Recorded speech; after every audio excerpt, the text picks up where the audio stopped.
اسرائیلی فوج کا غزہ جانے والے گلوبل سمود فلوٹیلا پر دھاوا خبر ایجنسی کے مطابق اسرائیلی فوج نے فلوٹیلا کے عملے کو حراست میں لے لیا ہے۔ فلوٹیلا میں شامل کئی جہازوں کا ایک دوسرے سے رابطہ منقطع ہو گیا ہے۔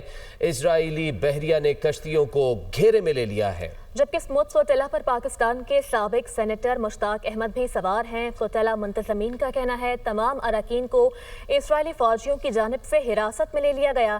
فلوٹیلا میں 40 سے زائد کشتیاں شامل ہیں۔ امدادی فلوٹیلا پر 44 ممالک کے 450 سے زائد افراد سوار ہیں۔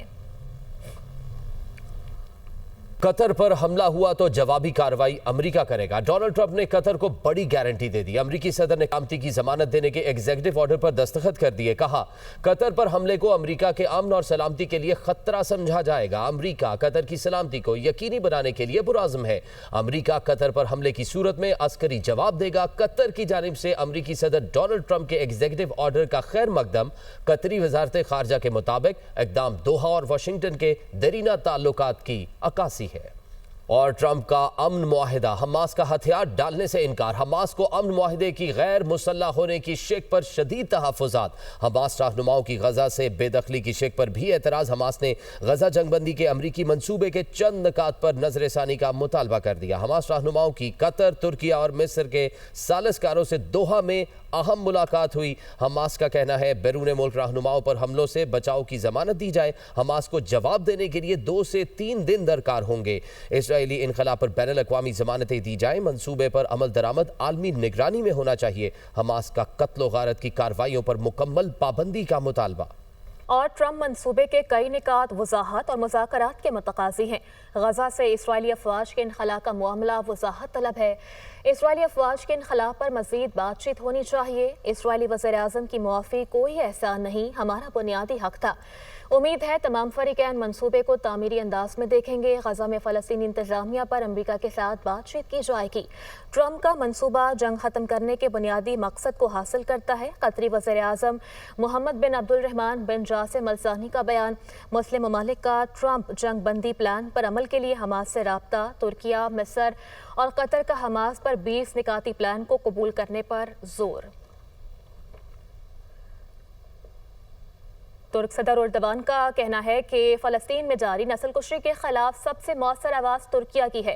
غزہ پر غیر متزلزل موقف سے عالمی سطح پر روش مثال قائم ہوئی ہے۔ مظلوم فلسطینیوں کے لیے آواز اٹھانا ترکی کی اخلاقی ذمہ داری ہے۔ ترک اسمبلی میں نئے پارلیمانی سال پر صدر کی جانب سے خطاب میں کہا گیا کہ قبلہ اول القدس کا دفاع آخری دم تک کرتے رہیں گے۔ ترکی نے ہمیشہ حق اور انصاف کے ساتھ کھڑے ہونے کو ترجیح دی ہے۔ دنیا کے ضمیر کو جھنجھوڑنے والی پکار ترکی سے بلند ہوئی۔ فلسطین پر خاموش رہنے والے انسانیت کے مجرم ہیں۔ ترک صدر نے مزید کہا کہ صدر ٹرمپ کے ساتھ ملاقات میں پہلا موضوع غزہ میں خونریزی کا خاتمہ تھا۔ ترکیہ کی جانب سے غزہ کے عوام کے ساتھ یکجہتی کے لیے اسرائیل سے تجارت منقطع کی۔ ہم فلسطینی بھائیوں کے ساتھ کھڑے ہیں، پیچھے نہیں ہٹیں گے۔ دیگر خبروں کی جانب بڑھتے ہوئے آپ کو بتائیں کہ آزاد کشمیر میں جوائنٹ ایکشن کمیٹی کے پرتشدد مظاہروں کے نتیجے میں اب تک 6 شہری اور 3 پولیس اہلکار شہید ہو چکے ہیں۔ حکومت آزاد کشمیر کے مطابق جوائنٹ ایکشن کمیٹی کے پرتشدد مظاہروں میں 172 پولیس اہلکار زخمی ہوئے۔ زخمی اہلکاروں میں 12 کی حالت تشویشناک بتائی جا رہی ہے۔ پرتشدد مظاہروں میں 50 عام شہری بھی زخمی ہوئے۔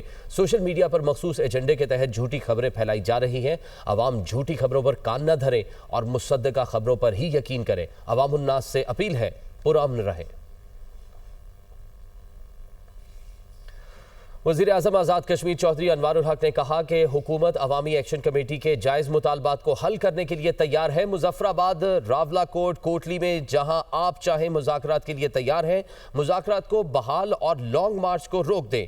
یہ ایسا معاملہ نہیں ہے جو ڈائیلاگ کے ذریعے حل نہ ہو۔ مزید کہا پولیس کے 3 جوان شہید، 100 سے زائد زخمی ہوئے ہیں۔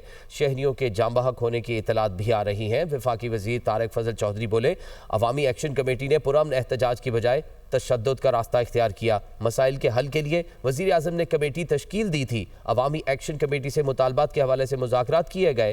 عوامی ایکشن کمیٹی کے 90% مطالبات کو تسلیم کر لیا گیا تھا۔ امیر مقام اور میں نے مطالبات پر عمل درآمد کی گارنٹی دی تھی۔ 90% مطالبات منظور ہونے کے بعد احتجاج کی ضرورت نہیں تھی۔